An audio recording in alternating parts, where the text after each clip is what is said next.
Sik. Piye? Iki jaranku kok agresif. Lah iya mulane kok suwi ra didu apa gak piye? Iya, sik, tak delok. Oh iya. Lanang apa wedok to jane? Heh? Lanang apa wedok jane? Lanang, sing iki lanang, sing pertama iki lanang. Oh iki lanang. Sik. Kok angelmu to delok Jang? Wah, wis seru aku. Nyapa? Kono, parkir rono. Rono. Iki nyapa jaranmu? Jarane njaluk kawin, Mbake. Oh tak kira lek M. Kayak nyundul-nyundul ngene terus. Tak kira lek wayahe abang. Apa? M. Oh, jaran lanang kok Kok lanang to iki mau? Oh tak kira lek wedok. Sing wedok ki jaranku mek 3. Sing wedok 3. Iki kok ngetokne piro? Ora, wis metukan mangok. Lho gak ketokne jarane piro? Jarane 6 sing tak Oh jarane ngetokne. Berarti sing lanang 3, sing lanang 3, sing wedok 3. sing lanang 6. Loh, sing lanang 6. Lah sing wedok piro? Sing wedok 1, 2, iki sing sitok nang mburi. Oh sing wedok iki. Oh, loro iki. Masa iki jaran? Jaran iki. Oh. Lah sesuk kena bikin Oh, balapan. ndak sido, Let. Oh gak sido jaran. Ndak sido jaran. Lah apa kuwi? Anu pedet. Loh, malah cilik iki. Piye to jane? Jajal sitoke nek. Sing sitok. Iya, heeh.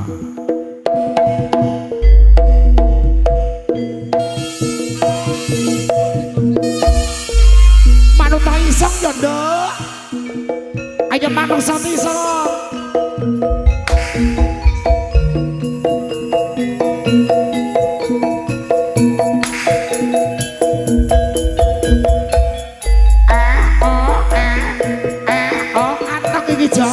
Antak iki ketoke antak.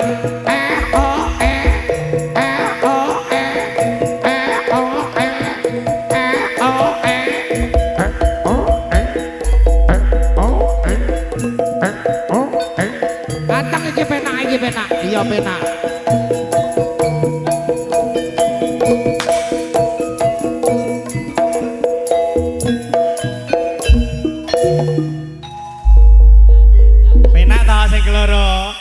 Sing pertama meng nyatuk ngerti apa ora kowe kok isane galak ngono ki ngerti apa ora sing pertama ki, Mang? Lah ngopo? Mergane wis jomblo suwi. Wis gak. Heeh. Suwi gak kage. Duwe pacar suwi lek sing iki duwe pacar dadi ki lulut. Dadi wis kulino ditokke. Ngono lho. Apa sih ditokne? Maksudnya ki ditokne neng pagelaran agung nampilne seni pertunjukan jaranan. Ngono. Ya, berarti sing sitoke ke mau sing barep ke mau gak suwi gak ditokne. Suwi ndak ditokne. Wah. Jomblo kok. Makane kembut ngono Pak Jen. Ngono kuwi lho. Lah ditekoni kudu-kudu butrek kae ya suwi gak petu. petu. Sing pertama mengerti ora? Lah nyapa? Sing duwe panggung lho. Sing duwe panggung kowe nyemoni iki dicepoti sak wayah-wayah kapok. Ayo ditokne sing nomor 3. Oh.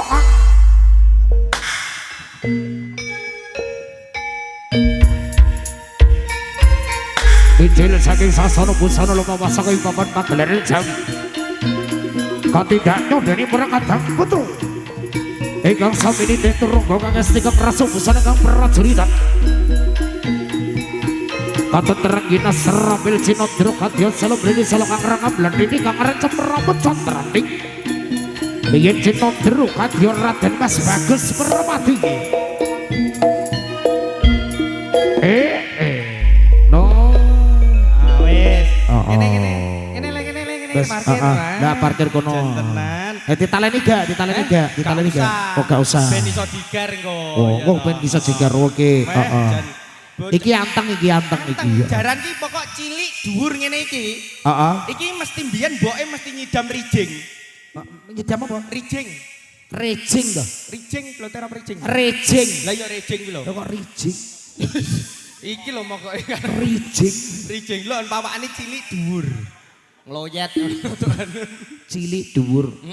Oh iya. Mesti manut ngene iki. Tapi biasanya ngono kuwi panganane akeh ngono. Endi? Ngono kuwi. Panganane apa? Panganane akeh. Sing iki titik. Oh titik iki. Oh. Sing akeh ki biasane sing ngarepe sound control. Nyekel mic biasane. Asu aku iki, Cok. Su. Moden bejat. Tokne nomor 4.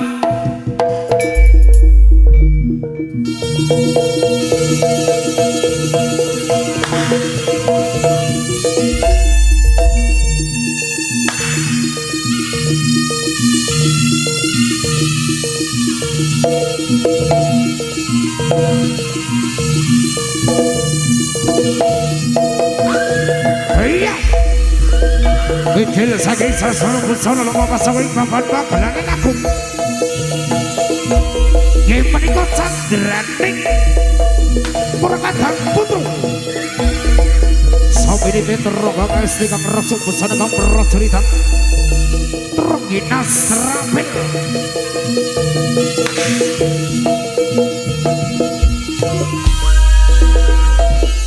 Oh. Asune mana di? Wis to. Iki 1 2 3 4. Lah asune mana di sian sik? Lah kowe nyapa to medun iki? Lah kok nyapa? Lah jari ngon-ngonmu. Lha kok ngon-ngonmu kok wedi iki piye jane iki? Kok suntikne pegak? Wis. Lah kene kok Kliru lek ku nyontekne. lah nyontek apa kuwi wingi? Suntik kabeh. Lah dalah bika meteng. Dadi aku kok malah gua lak ngene to. Setok ku lanang wedok to kuwi kok suntik kabeh iki. Lanang. Kuwi kok kayak implan ae wis wae-wae metu ning lengene. Kok implan. Lah gak suntik jarimu suntik kabeh. Yo lanang iki enek sing nganggo kabeh yo an. Ora putut nekokne. Piye? Kuwi lambemu apa guwing tenan to ngono jare. Kowe kok dongakne to kuwi? Ora butak sitok iki lho. Iki butak 1 iki lho. Ora. Butak 2 kan ada di sini. Iki make up. Mbok mek. Kok guwing tenan. Kok bodo demen lah aku guwing. Lho ora ya putut ki nekokke. Kuwi iki sarana tinggi istilahnya profesional kerja apa memang kuwi tenan. Wong wingi-wingi gak guwing kok saiki guwing apa tas nubruk apa ngono apa piye ya apa. Ora lek ngomong-ngomong kuwi. Ora ya wis ya tokno neh. Kuwi. Diomongi anu jare ning omah nek wong mulih lho. Piye? Ning omah nek wong mulih jare. Bene mulih, ben numpak Grab. Muten asu. Ayo, Jan, bacotke. Iki jaranmu teko Ponorogo, Ja. Oh iya, teko Ponorogo.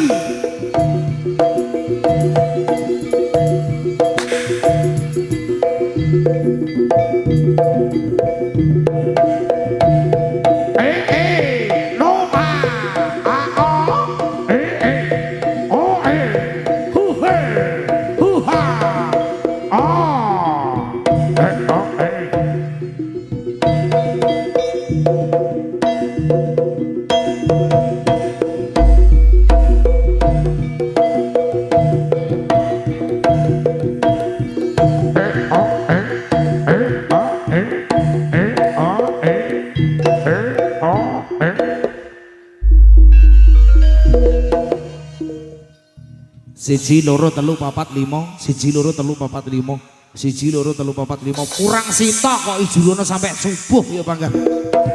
Kurang sitok wis siji loro telu papat limo kudune 6. Kowe iki nggawa 5 apa 6? Sing tak gowo 6. Lah 6 berarti kurang sitok. Kurang sitok. Heeh. Anu genep ana Pak Bu? Lho. Itu.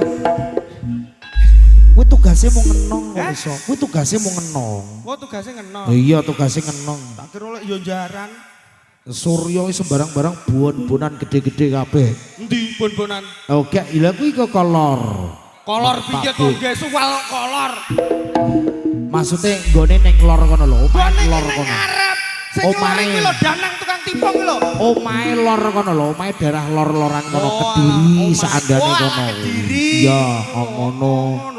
Kole iki lek omong mesti ra jelas lho, Pak. Sing jak jelas iki dirimu lho angel. Kowe iki jane melu sapa to, Lek? Gak melu sapa-sapa. Ya wis melu aku. Lek Iki lho, apa? Bengkel las lho. Bengkel las sangune kok watu. Ning ndi-ndigen.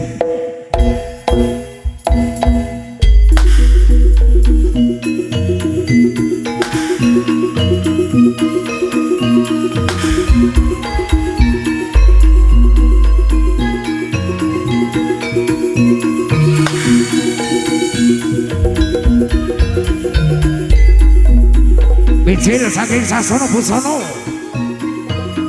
kok tidak nyobaning Purkadang Putu. Beh, kuwi ketoke kuwareken kuwi. Kuwareken apa kemendemen dalan ambunan jajal abape ambunan jajal abane kemendemen gak? Piye? Kemendemen apa ora? Kemendemen apa kewareken ngono Mas? Ora oleh. Piye? Kok bahas mendem-mendem ki nyapa? Ngono kuwi ra oleh, ngono kuwi pekat penyakit masyarakat. Lah jare sapa? Ini steril kabeh. Jare sapa? Iki ora kemendemen. Omonge sapa? Mendem sik to jare sapa mendem ki pekat masyarakat. Yo jarene Pak, anu Ustad. Alah kleru. Kuwi lho ngarepku yo mendem yo anu. Endi? Ngarep sindene lho. Sitok sebelah lho. Sebelah iki lho sinden. Heeh, sebelah. Lah aku lho mendem. Mendem apa? Mendem tresno. Ayo. Kuwi lagu lek kuwi lek. Lah buktine yo yo. Pirang-pirang dino galau. Sik to. Lek digeret ki nengase joget mari ngono parkir. Kok iso langsung diprok lho. Piye? Lempo. Wah, ora, Pak. Bane gembos iki, Pak. Bane gembos. Ora, biasanya iki si jejaran ini nalurine dhewe-dhewe. Mempunyai sifat yang berbeda-beda. Padha kaya menungso ngono. Sama seperti manusia, antara aku dan kamu memiliki sifat yang berbeda. Ya, berbeda. Walaupun sama-sama ciptaannya, tapi kita dianugerahi kelebihan dan kekurangan masing-masing. Maka dari itu kita harus tetap bersyukur. Bersu apa? Bersyukur. Oh, iya. Nyukurne iki malahan. Terus iki wis jarane jangkep 6. Iki jarane wis jangkep 6. Oh, saiki arep totokne apa neh? Iki ben nindakne kewajiban. Heeh. Joget menghibur masyarakat desa Serengat kene iki. Dadi wis to bene. Kowe engko lek dikip tambel karo wong ponggok sak panggok ya. Kebon Duren, Kecamatan Serengat. Kowe tenan lho, kowe engko lek mulih dikip tambul karo wong kene kapok lho kowe aja. Kecamatan Ponggok, Kabupaten Blitar. Betul lah? Iya, bener. Ya. Betul, Pak? Salah sih An. Anu lek salah coreken ya, Pak. Dicolek teko ngendi? Lah salah Pak jereke. Anakku lek salah ngono mesti kon nyoret, Pak. Ora. Iki wis genep 6 Mas Kolek. Iki ben ngayahi kewajiban. Iya. Jejogetan asum lelipur. Iya toh, kagem masyarakat Boduren kene muga-muga adik sing dipitoni dadi anak yang berguna bagi agama nusa dan bangsa. Amin. Berbakti kepada orang tua. Amin. Dan juga bisa meraih cita-citanya setinggi langit. Amin. Amin Allahumma amin. Amin. Nyu Suryo Wijoyo.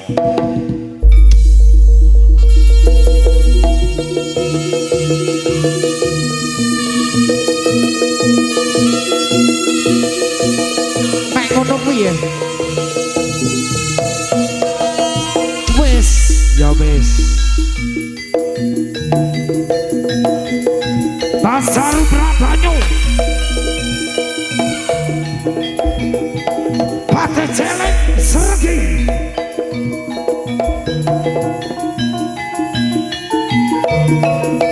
Pate danyo dari pate celeng sergi ingkang sami ambikal tidak isang Prabu Kelana Siwadon.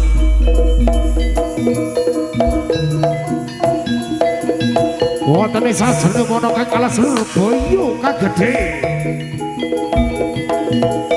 Boyo kang alas seluruh boyo kang gedhe pekimu kang gedhe gawe goro kang gedhe.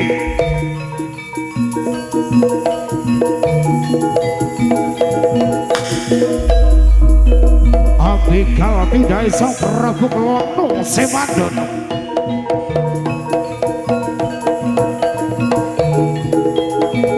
Tidak nyodene yang celeng seregi.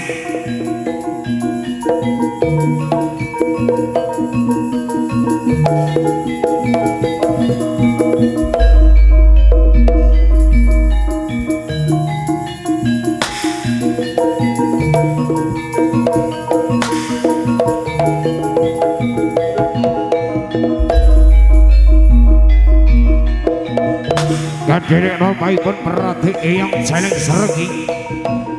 Ugi kasusul dening patih celeng seregi. Ingkang tumpet-tumpet ambikal tidak isang Prabu Kelana Siwadon. badhe nglamar Kusumani dia ayu kang jejuluk Dewi Songgolangit.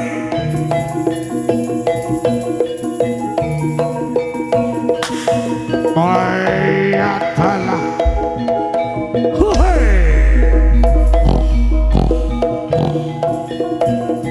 hei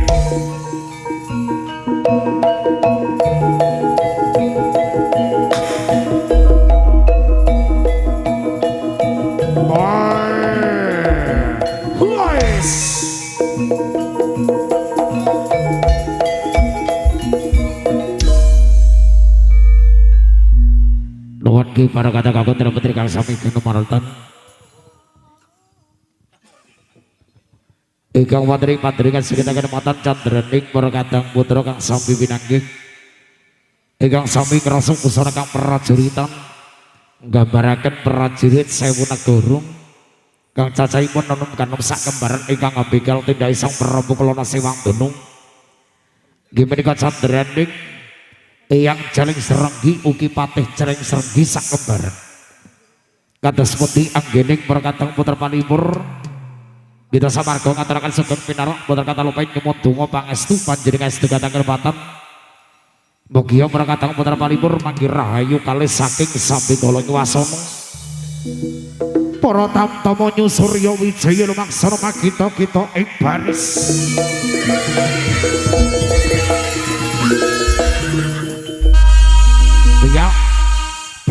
Pia siap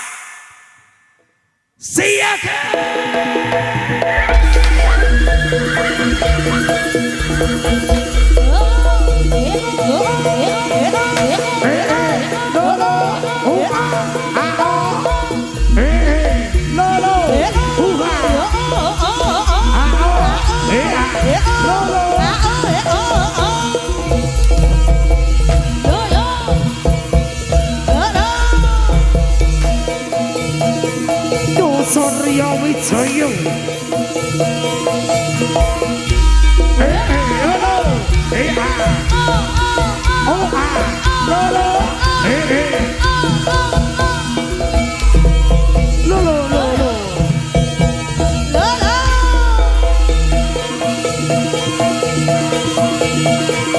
ayo Sur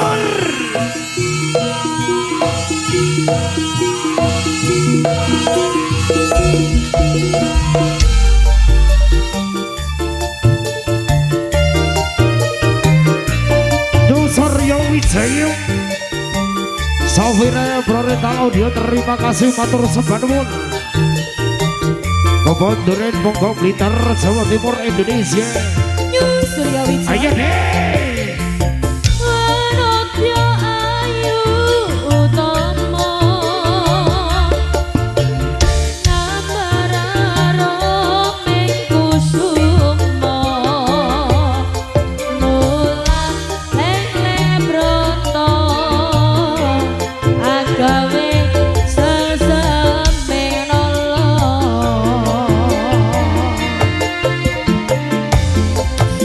Esok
Hey, hey.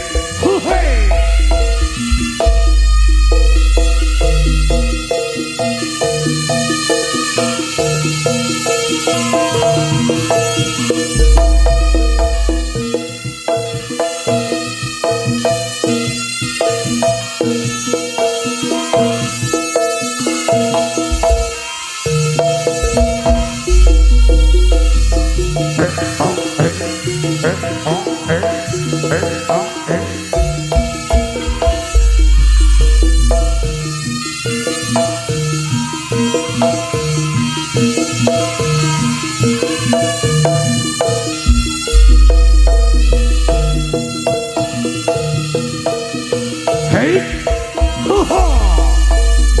awas, hey,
Roro jenggreng pancen kowe ayu tenan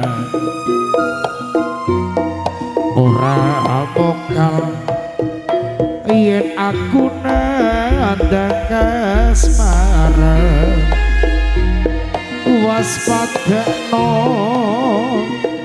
prajuritmu kalaparan mula kowe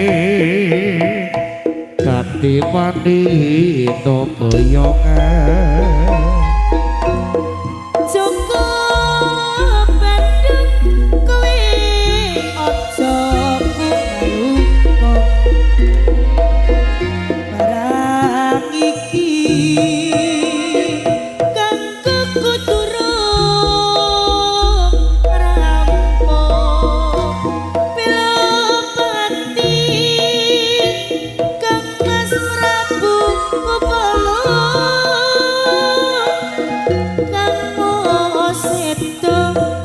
laku ing wana segara otopet-opet kowe wanita keparot ora ngerti yen Bandung lanange jagat putra ratu panggih Marmaya aku duwe aji sekti saka dawa Roro jogrek manut sun pundhut garwa Joko Bandung aku terpe bebono Candi Sewu sawangi kudu dadi iya jogrek apa nyuwunmu tak turuti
iso ing sambikala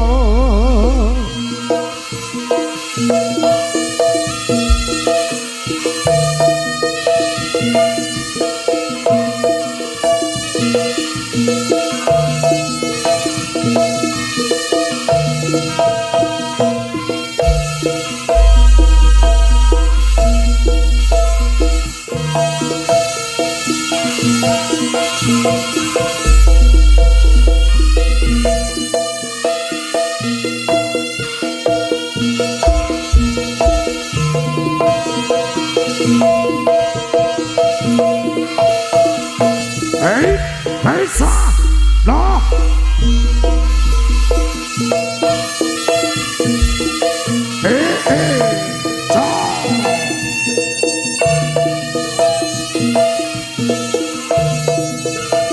Kocap cari tori kalau sama seperah-perah Bokolana semat Dorodoso saking Kadipaten Ponorogo awat rekan arah-arah tumut semua dari Kutoro Sekedin sabar bani pun perah Bokolana semat Doro bani kelamar kesemua ya ayu kang jejunuk Dewi Songgolakin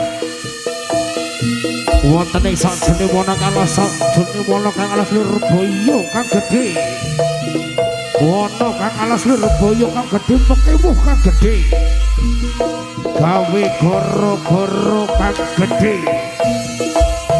abegal tidak isang perabuk lono sewanton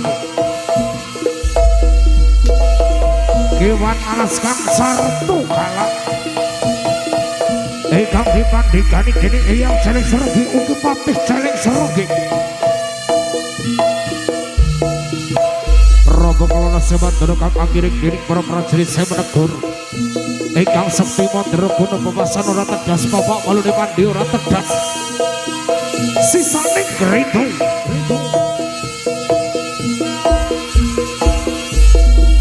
prajurit sak jupuk-jupuk prajurit sak kerucuk-kerucuk wani kalang-kalang ini aku tenang geger maju sadel gandeng atiku ger lino pangendamu bakal tak gawe rondo tenan bojomu bala-bala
kuwi kok pangan lele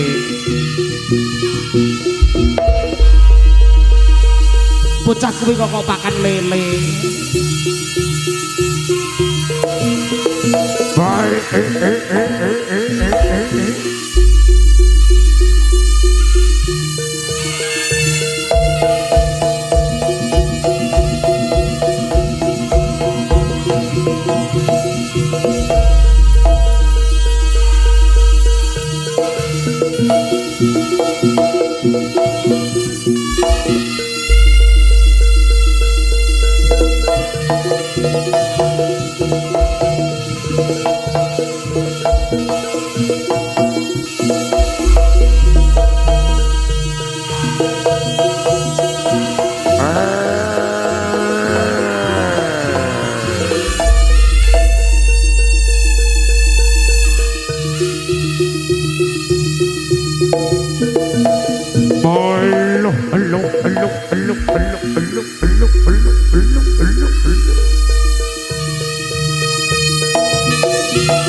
Anjes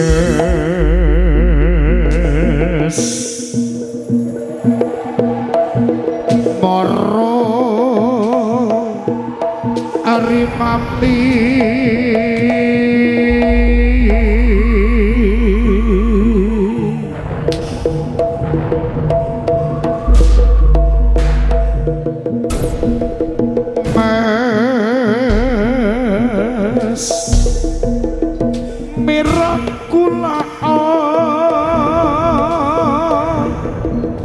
Warato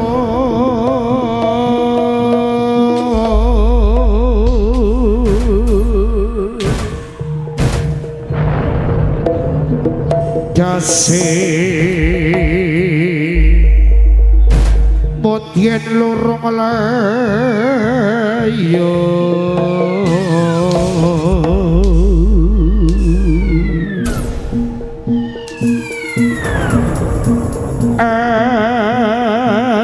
koto Prabu Alingga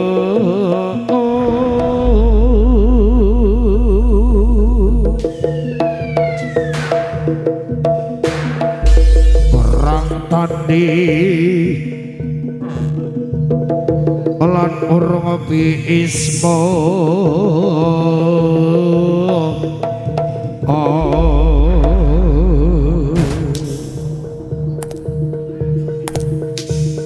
karya mukti wong ayu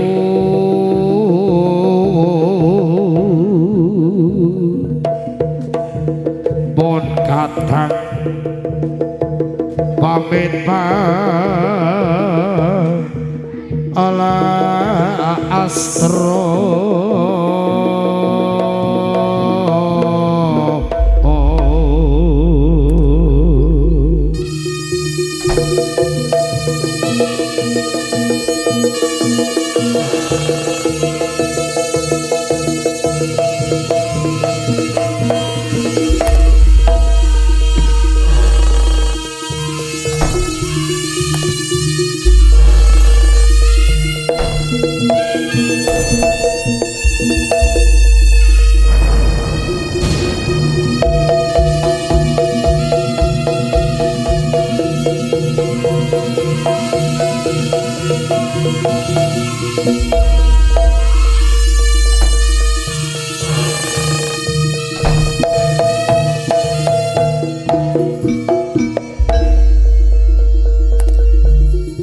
belok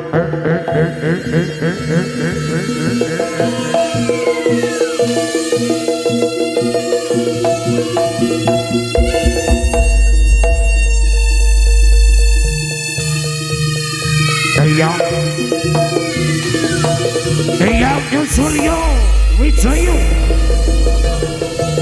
tak suwun-suwunipun panjenengan kersong suwan kersa mlebet wonten ing anak wayang Suryo Wijaya ya hadir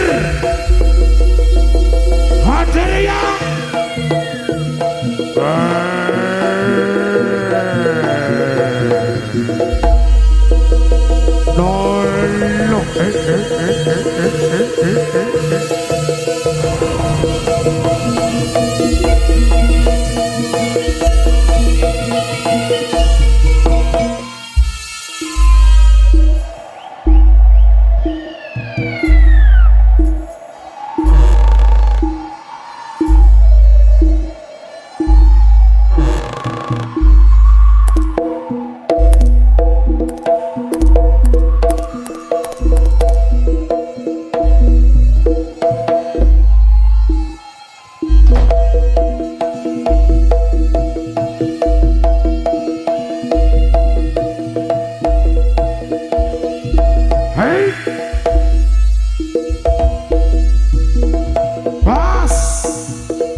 Kembang tebu sing keberkanginan saksi bisu sing dadi kenangan prasetyamu kuwi mengkiasa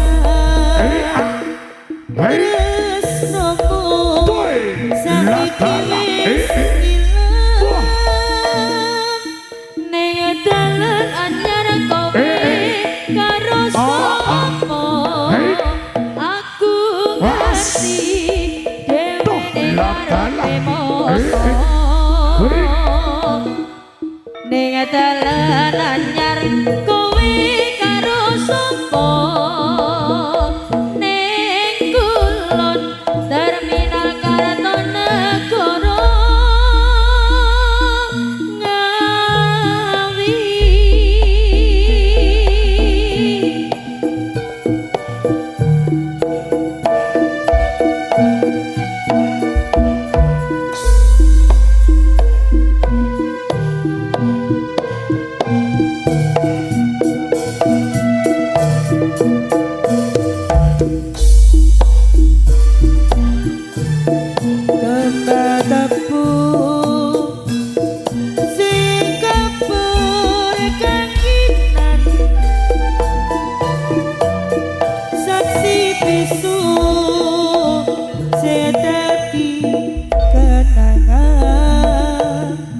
Prasetyamu kuwi mungkin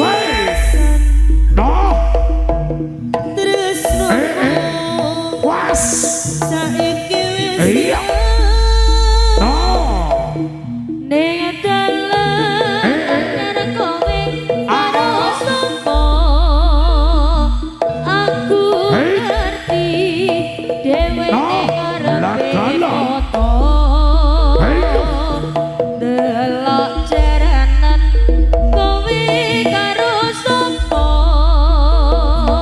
ning kulon terminal Kartonegoro ngawi Aku sesuk upacara. tebu sini sawang kudo ora garing nanyar mangsa ketiga